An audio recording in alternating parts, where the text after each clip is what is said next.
आज के इस सत्र में आप सभी का स्वागत है। आज हम हिंदी रचना कौशल या लेखन विधि की अन्य विधियों के ऊपर चर्चा करेंगे। आज का हमारा पहला विषय है पुस्तक समीक्षा।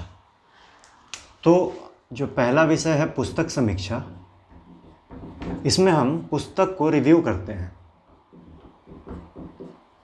रिव्यू को ही हिंदी में समीक्षा कहते हैं।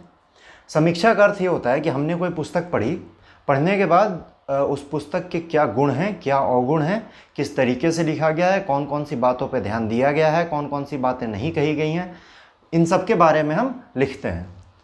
पुस्तक समीक्षा के लिए कुछ चीज़ें अत्यंत आवश्यक हैं, जिनमें सबसे पहला है पुस्तक का पूर्व अध्ययन।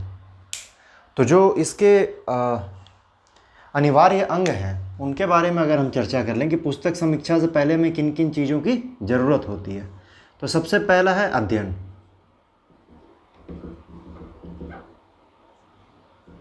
जिस पुस्तक का हमें समीक्षा लिखना है, जिस पुस्तक को रिव्यू करना है, उसका अध्ययन बहुत ज़रूरी है। जब तक हम पुस्तक पढ़ेंगे नहीं उसका अच्छा रिव्यू नहीं हो सकता।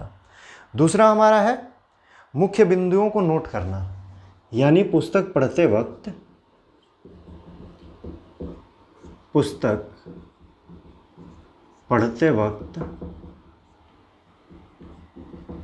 मुख्य बिंदुओं को नोट करना। इससे क्या तात्पर्य है, जब किताब पढ़ रहे हैं तो उसमें कौन कौन से मुख्य बिंदु हैं, किन मुख्य बातों को कहा गया है, उन सब का जो है नोट्स बनाते हुए चलना है।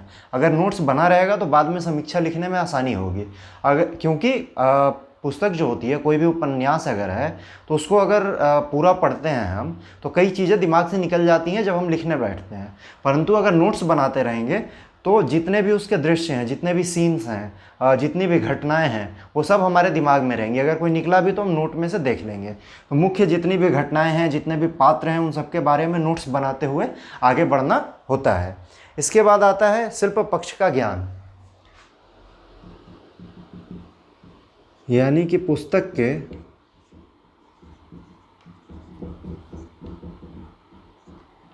शिल्प पक्ष का ज्ञान। पुस्तक का या फिर भाषा के शिल्प पक्ष का ज्ञान अत्यंत अनिवार्य है। शिल्प पक्ष से हम क्या समझते हैं, उसकी भाषा कैसी है, लेखन शैली कैसी है, व्याकरण किस तरीके का इस्तेमाल किया गया है, इन सब के बारे में। जो घटनाएं हैं उनको हमारे सामने रखने के लिए किस तरीके से लिखा गया है, वो कितना चित्रात्मक है, इन सब के बारे में जो ज्ञान है उसे हम शिल्प पक्ष का ज्ञान कहते हैं। तो रिव्यू लिखने के लिए इन सब बातों की आवश्यकता होती है, और इन सब के बारे में अगर हम अच्छे से पढ़े होंगे, पहले से जानते होंगे, तो हम बेहतर रिव्यू, बेहतर समीक्षा कर पाएंगे। इसके बाद हमारा जो अगला पॉइंट है वो ये है कि अच्छाइयों के वर्णन के साथ साथ कमियों का भी उजागर करना चाहिए।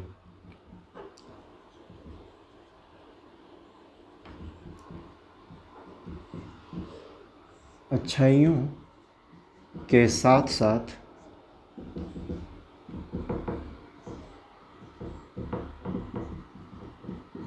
कमियों का भी उजागर करना। यानी समीक्षा में केवल तारीफ नहीं लिखना होता कि हमें किताब बहुत पसंद आई, उसके जो कुछ ड्रॉबैक्स हैं, जो कमियां हैं, जो खामियां हैं, उनको भी दिखाना होता है। इसके बाद जो हमारा आखिरी पॉइंट है कि पूर्वाग्रह से दूर रहना चाहिए। समीक्षा से पहले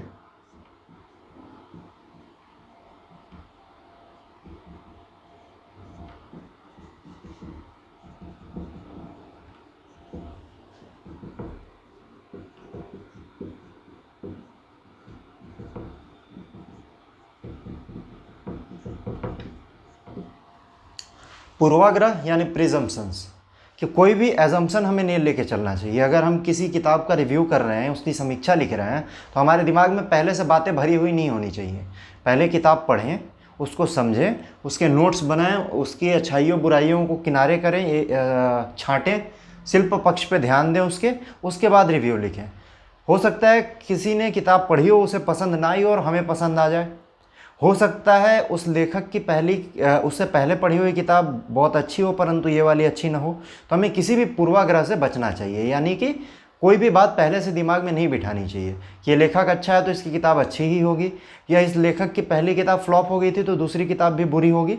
ऐसा कुछ नहीं होना चाहिए। किसी और को पसंद आए ना आए, आपको समीक्षा करना है तो आपको अच्छे से पढ़ना होगा और पूर्वाग्रह से दूर रहना होगा। तो ये हो गए हमारे समीक्षा करने के पहले के तरीके। अब समीक्षा के प्रारूप को एक बार देख लेते हैं कि समीक्षा लिखते वक्त प्रारूप कैसा है। इसके उदाहरण की जो बात है कि चूंकि ये व्यक्तिगत होता है लोगों का, आपको किताब कैसी लगी आपको वो लिखना है, तो किसी उदाहरण को पढ़ करके आप किताब नहीं लिख सकते, किताब की समीक्षा नहीं लिख सकते। समीक्षा लिखने के लिए आपको किताब का पढ़ना आवश्यक है। तो सबसे पहले जो है बाईं ओर प्रारूप में हम क्या लिखते हैं, उस किताब का नाम। अब वो या तो कविता संग्रह हो सकती है, या फिर उपन्यास हो सकती है, या फिर आलोचना की किताब हो सकती है, या कोई पाठ्य पुस्तक हो सकती है।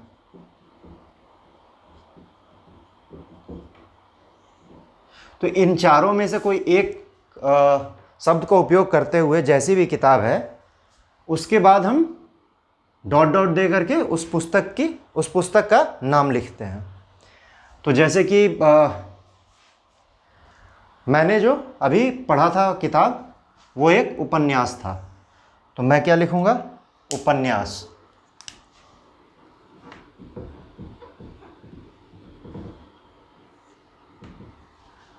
इन चारों में से किसी एक का इस्तेमाल करके फिर क्या लिखते हैं, उस पुस्तक का नाम लिखते हैं। तो मैंने जो उपन्यास पढ़ा था उसका नाम था औघड़।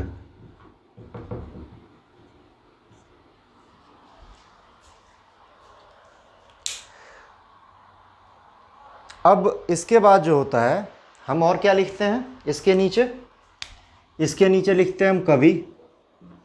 कविता की अगर किताब है तो या तो कवि होगी, या तो कवि होगा, या कवयित्री होगी, और क्या हो सकता है, अगर उपन्यास है तो लेखक होगा, आलोचना है तो भी लेखक होगा, उपन्यास है तो उपन्यासकार भी इस्तेमाल कर सकते हैं। उसके बाद पाठ्य पुस्तक है तो उसमें भी राइटर्स होते हैं, लेखक होते हैं। तो हम उसका नाम लिखते हुए उसके लेखक या उसके कवि या कवयित्री का नाम भी लिखते हैं, क्योंकि जिनकी किताब लिखी हुई है उनका नाम देना अत्यंत आवश्यक होता है, उसके बगैर नहीं लिखा जा सकता। तो मान लीजिए कि और कौन कौन से यहाँ शब्द हैं, कवयित्री, उपन्यासकार,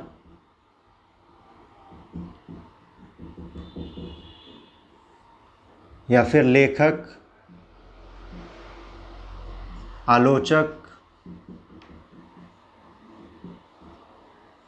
तो इन सभी शब्दों का उपयोग करते हुए फिर उनका नाम ये लिखते हैं हम। तो जो मैंने उपन्यास पढ़ी थी औघड़, उसके उपन्यासकार का नाम है नीलोत्पाल मृणल। तो उसके बाद क्या हो जाएगा, लेखक,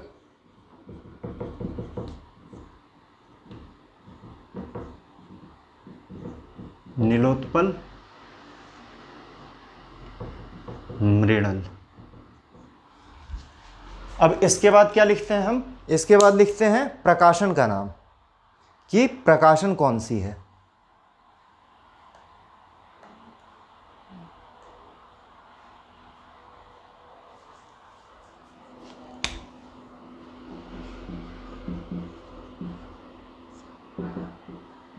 प्रकाशन से क्या अर्थ है कि कौन से प्रकाशन ने छापी है, जो किताब छापती है कंपनी, उसको हम प्रकाशन के नाम से जानते हैं। तो हमारा जो उपन्यास औघड़ है, इसका प्रकाशन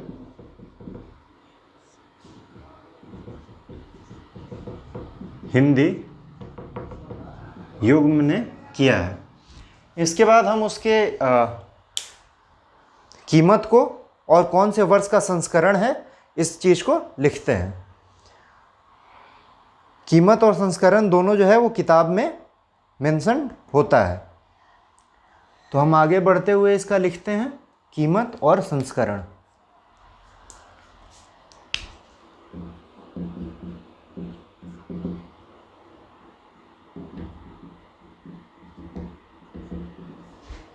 तो हमारा जो औघड़ है वो 2019 के संस्करण की किताब है। तो हम क्या लिखेंगे?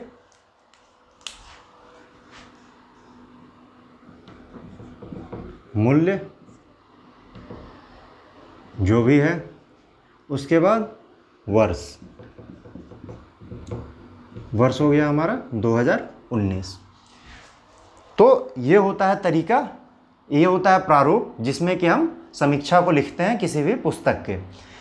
तो पन्ने की बाईं ओर ये 4-5 चीज़ें मेंशन करने के बाद हम सीधे बात पर आते हैं कि ये पुस्तक, जैसे कि औघड़ पुस्तक जो है वो नीलोत्पाल मृणाल के द्वारा लिखी गई है। इस पुस्तक के अंतर्गत हमें हमारे समाज में मौजूद जाति प्रथा जो है, हमारी जाति प्रथा, उसके ऊपर व्यंग किया गया है इस किताब के माध्यम से। तो ये हो गया हमारा मुख्य बात जिसमें है। उसके बाद इस पुस्तक के अंदर जितने भी कैरेक्टर हैं, जितने भी पात्र हैं, चरित्र हैं, उनका कैरेक्टर स्केच थोड़ा थोड़ा लिखते हुए कि कौन क्या अहमियत रखता है। उसके बाद जब कहानी आगे बढ़ रही है तो ये हम अपने पाठकों को कितना अपने अंदर समाहित कर पा रहा है, इन सब बातों को जो है हम समीक्षा के अंतर्गत लिखते हैं। तो पुस्तक जो है आजकल ऑनलाइन सब कुछ अवेलेबल है, तो ज़्यादातर लोग पीडीएफ में पढ़ते हैं, लेकिन इसके साथ ही पूरे दुनिया में पुस्तक का जो सेल है, बिक्री जो है वो लगातार बढ़ा है। पुस्तक जो है आज भी वो बहुत अच्छा माध्यम है ज्ञान को अर्जित करने का, अपने आप से मिलने का और बहुत कुछ सीखने का। तो हमें पुस्तक पढ़ना चाहिए और पढ़ने के बाद उसकी समीक्षा भी लिखनी चाहिए। समीक्षा का प्रारूप यही है। इसके बाद फिर हम पैराग्राफ्स में 2-3 पैराग्राफ में समीक्षा को लिखते हैं। तो अब हम आगे बढ़ते हैं और आज के अपने दूसरे विषय की ओर चलते हैं, जो कि है डायरी लेखन।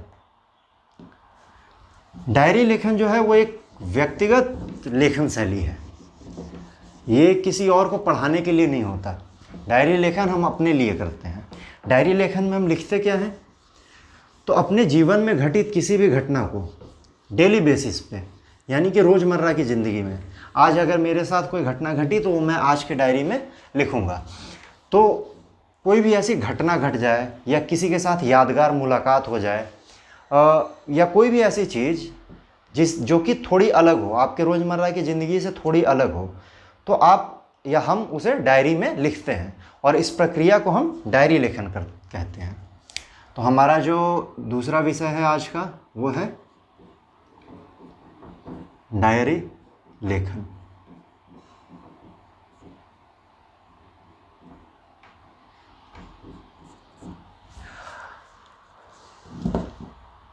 अब हम बात करते हैं कि डायरी लेखन जो है हमारी ज़िंदगी में ज़रूरी क्यों है। तो ये हमारे शब्दों को, हमारे ज़िंदगी के अभिव्यक्ति को एक तरीके से दस्तावेज बना के रखता है। जैसे हम वीडियो रिकॉर्ड करते हैं, हमारे यहाँ कोई भी फंक्शन हो रहा हो या कोई भी इस तरीके का कार्यक्रम हो, तो हम लोग क्या करते हैं? वीडियो रिकॉर्ड करते हैं। डायरी जो है एक तरीके की रिकॉर्डिंग है जिसमें हम अपने जीवन में घटित किसी भी घटना को रिकॉर्ड करते हैं और जब हम कुछ सालों के बाद उसे पढ़ते हैं तो वो खुशी के पल या फिर वो जो ख़ास पल हैं, हम उसमें दोबारा घूमने लग जाते हैं, हम उसमें दोबारा तैर के आते हैं, हम दोबारा उस मोमेंट में पहुंच जाते हैं, उन पलों में पहुंच जाते हैं। तो डायरी जो एक प्रकार की रिकॉर्डिंग है, ये इसमें जो है हमारे ख़ास पल हैं, हम उनको रिकॉर्ड करते हैं। डायरी की एक और ख़ासियत यह है कि जब डायरी लेखन करते हैं तो हमारी अभिव्यक्ति जो है वो बाहर आती है। कई बार बातें हमारे मन में दबी रह जाएं तो वो हमारे लिए हानिकारक होती हैं। तो डायरी लेखन एक बहुत अच्छा तरीका है, अगर अपनी बातों को किसी और से ना भी कह पा रहे हो तो अपने आप से कहने का, क्योंकि उससे मन का बोझ हल्का होता है। तो डायरी लेखन एक बहुत उपयोगी हिस्सा है हमारे जीवन का।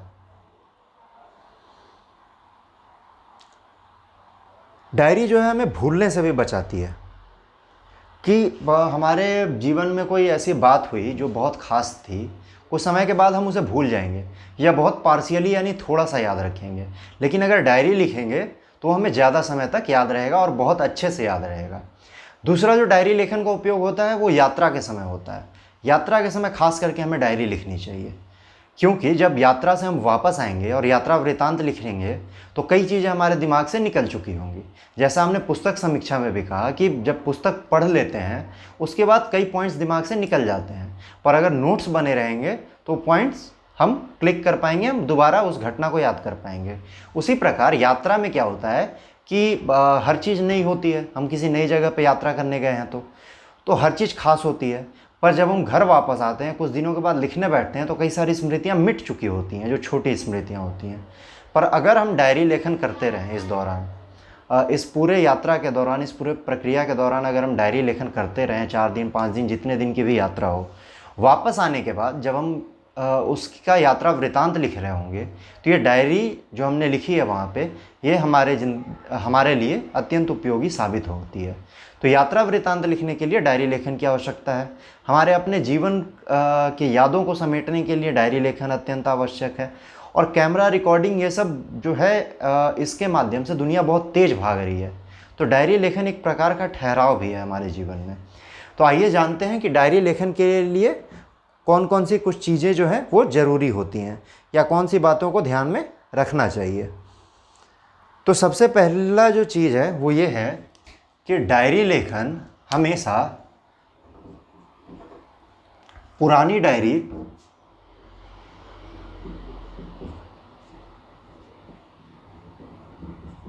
या नोटबुक में करनी चाहिए।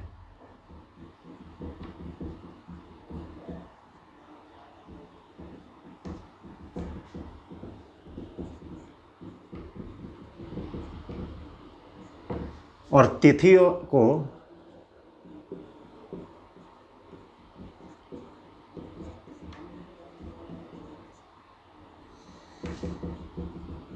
खुद से लिखना चाहिए।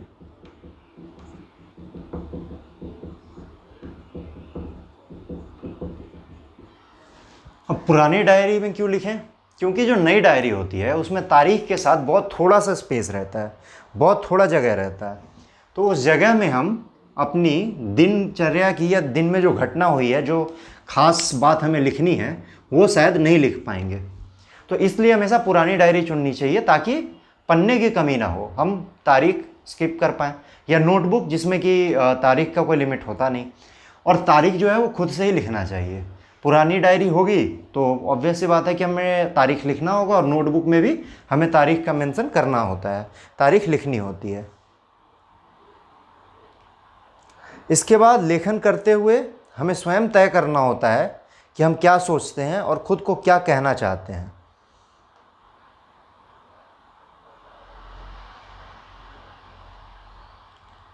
यानी कि हमें स्वयं तय करना है, स्वयं तय करना चाहिए।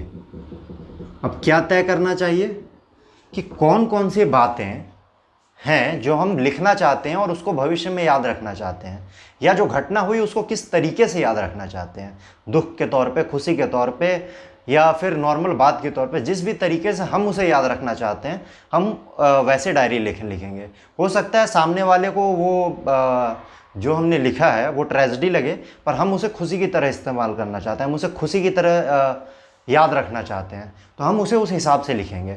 हमारे ऊपर कोई बाहरी दबाव नहीं होना चाहिए डायरी लिखते वक्त। डायरी लिखते वक्त हम क्या सोच रहे हैं, हम क्या याद रखना चाहते हैं, हम केवल वही लिखेंगे। उस घटना को हम किस तरीके से संजो करके रखना चाहते हैं, उन यादों को हम किस तरीके से संजो करके रखना चाहते हैं, वो हम अपने हिसाब से तय करेंगे। इसके बाद हमारा जो अगला पॉइंट है वो ये है कि इसमें भाषा का कोई रोक टोक नहीं होता।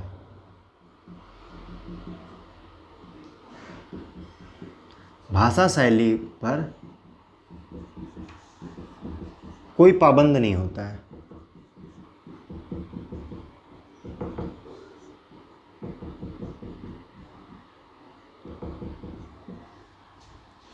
यानी व्याकरण का बहुत ज़्यादा ख्याल नहीं रखना है। डायरी जो है व्यक्तिगत चीज़ है, उसे हम किसी भी तरीके से लिख सकते हैं। इस पर मानकता का कोई दबाव नहीं होता कि अच्छी है या बुरी है, या इसमें व्याकरण की वजह से ये समझौता कर लेना चाहिए, शैली में सौंदर्य होना चाहिए, अलंकार का उपयोग करना चाहिए, ऐसी कोई बात नहीं है। तो इसलिए इसमें भाषा का कोई पाबंद नहीं होता है। इसके बाद हमारा जो चौथा पॉइंट है वो ये है कि हमारी डायरी जो है वो बिल्कुल व्यक्तिगत होती है, नितांत निजी स्तर की घटनाएं और भावनाएं का लेखा जोखा होता है इसमें। तो इसलिए हमें यही सोच के लिखना चाहिए कि इसे कोई और नहीं पढ़ेगा, इसका महत्व जो है वो हमारे लिए ही है। यानी कि हमारा जो डायरी लेखन है वो अत्यंत निजी स्तर का है।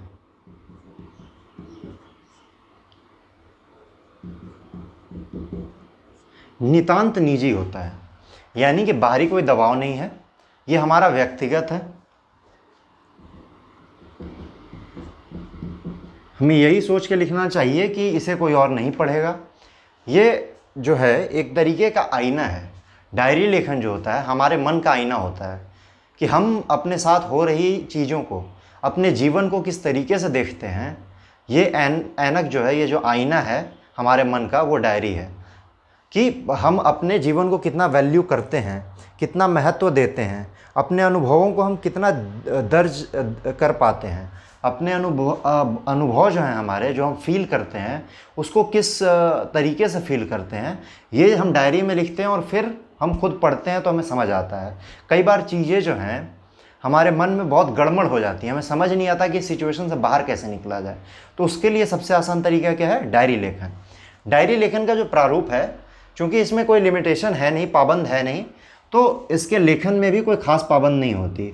बस ऊपर की बाईं ओर हम तारीख का मेंशन करते हैं, जो भी तारीख रही हो, और उसके बाद फिर हम सीधा डायरी लिखना शुरू कर देते हैं।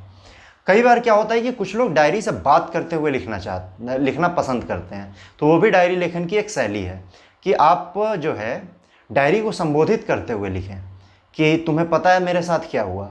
तो ये भी एक तरीका है डायरी लेखन का। और जो पहला तरीका है वो ये है कि आप जो है स्वयं की बातें लिखते जाएं कि आज मेरे साथ ये हुआ, ये हुआ, ये हुआ, हाँ ये मिला, या इस तरीके की घटना हुई जिनके बारे में जिक्र करते हैं। तो प्रारूप में केवल तारीख होती है, उसके बाद फिर हम अपने घटना को जैसे हुई है वैसे ही, या जिस तरीके से हम याद रखना चाहते हैं उस तरीके से लिख देते हैं। तो हमारा आज का दूसरा विषय भी समाप्त हुआ। अब हम अपने तीसरे विषय की ओर बढ़ते हैं, जो कि है कथा और पटकथा।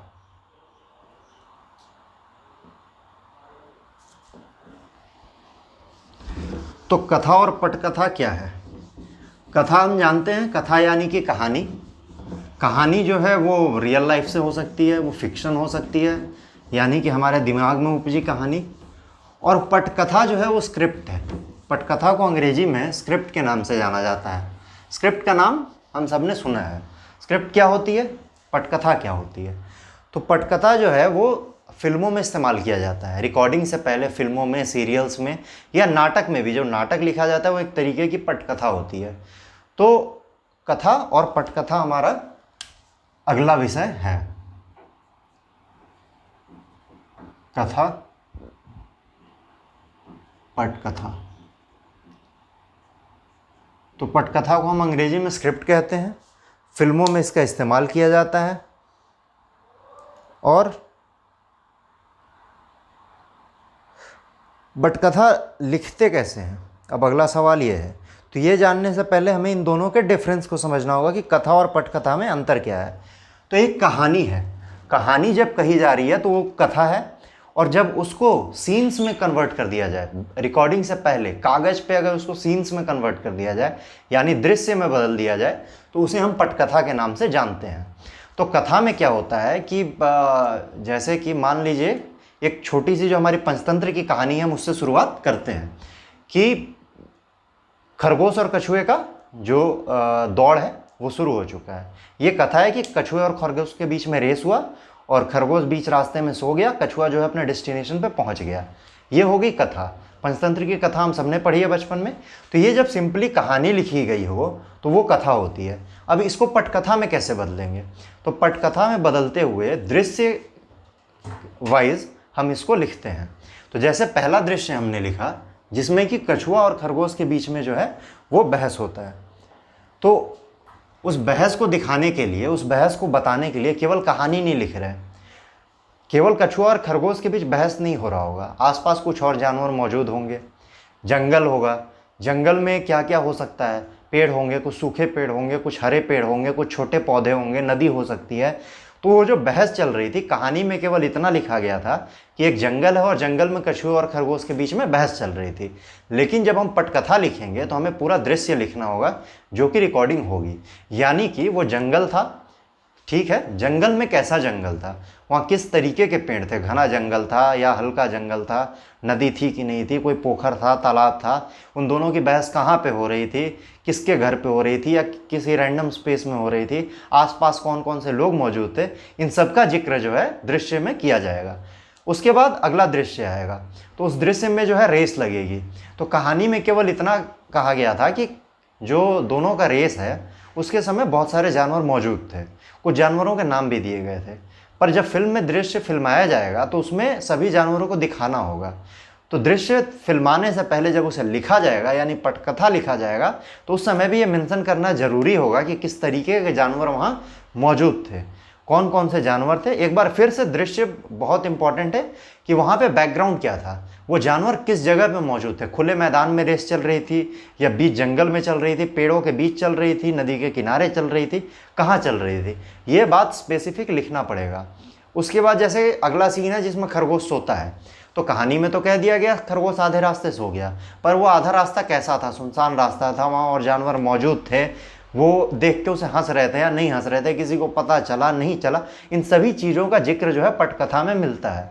तो जो हम फिल्म देखते हैं या सीरीज़ देखते हैं या नाटक देखते हैं, तो उसका कोई भी जो सीन है, एक दृश्य, उस दृश्य में मौजूद सभी चीज़ों को कहानी के साथ अगर लिखा जाए तो उसे पटकथा कहते हैं। कहानी में सिर्फ पात्र होते हैं, थोड़ा बहुत दृश्य का जिक्र किया जाता है कि मौसम कैसा था ये वो, परंतु जब पटकथा लिखी जाती है तो उसमें एक एक चीज़ लिखी जाती है कि अगर बरसात का मौसम था तो उस दृश्य में बारिश हो रही थी कि नहीं हो रही थी तो तेज़ हो रही थी या हल्की हो रही थी। कहानी में ज़रूरी नहीं है ये बताना, बारिश का मौसम था बस बता दिया गया।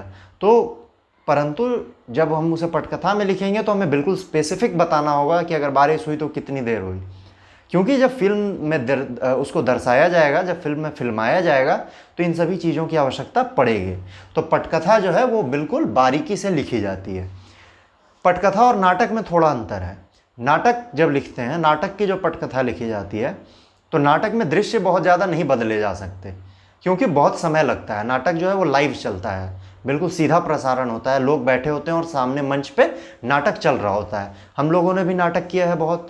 तो नाटक में क्या होता है कि एक बारी लाइट बंद होती है और 30 सेकंड के अंदर आपको पूरा दृश्य बदलना होता है, यानी एक जगह से दूसरी जगह। तो उसमें बहुत मेहनत लगती है, बहुत लोग लगते हैं, बहुत समय लगता है। तो अगर बहुत ज़्यादा समय लगेगा तो लोग बोर हो जाएंगे, इसलिए बहुत बारीकी से बहुत कम दृश्यों में पूरे नाटक को दर्शाया जाता है। वहीं जब हम बात फिल्मों के पटकथा की करते हैं तो फिल्मों में बहुत समय होता है क्योंकि बाद में एडिटिंग हो जाएगी, रिकॉर्डिंग अलग होती है, दर्शाया अलग जाता है। तो इसलिए वहाँ पे छोटे छोटे दृश्य बिल्कुल एक्सप्लेन करके बहुत लंबे लिखे जा सकते हैं। यानी कि अभी बारिश हो रही थी और अगले सीन में नहीं हो रही है, हो सकता है कि हर 30 सेकंड पे सीन बदल दिया जाए क्योंकि वो कहानी की रिक्वायरमेंट है। नाटक में ऐसा नहीं हो सकता। अगर कहानी की रिक्वायरमेंट है तो कहानी को थोड़ा मोड़ना पड़ता है ताकि जो सीन बदले जाएं वो बहुत देरी के बाद बदले जाए। अगर तुरंत तुरंत बदलने लगेंगे तो लोगों को मज़ा नहीं आएगा, लोग बोर हो जाएंगे। नाटक और फिल्मों की पटकथा में ये अंतर है। तो कथा और पटकथा की हमने डिफरेंस को जाना, इसी डिफरेंस के आधार पर हम जान गए कि पटकथा को लिखते कैसे हैं। लिखने की यही शैली है कि पहले ध्यान से कहानी को पढ़ें, उसके हर दृश्य को बारीकी से लिखें, तो वो पटकथा बन जाती है दृश्य वाइज। तो आज के लिए बस इतना ही। आगे के वीडियोज़ में फिर मिलेंगे नए विषय के साथ। शुक्रिया।